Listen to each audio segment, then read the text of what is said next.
dowladaha waaweyn oo Mareykanku ugu horeeyo waxay samaystaan dad ay tababartaan oo afkaarahooda ku shaqeeya.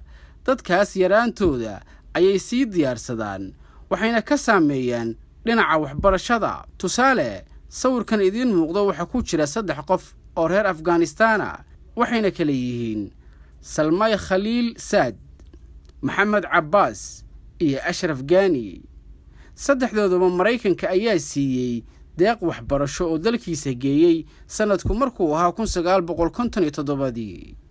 maanta saddexdoodii mid waa safiirka Mareykanka, kan labaadna wuxuu ka mid yahay madaxda sare ee Taliban. isaga ayaana la sheegay inuu ku lug lahaa inay Taliban la heshiiso Mareykanka. kan saddexaadna waa Ashraf Ghani, waa madaxweynaha Afghanistan ee dhawaan Imaaraadka u cararay. sidaas ayay Mareykanka iyo dowlado kaleba u diyaariyaan qofkii u adeegsan lahayn dalkiisa. waa istiraatijiyad fog oo la diyaariyo 40 sano, 50 sano ilaa 60 sano ka hor.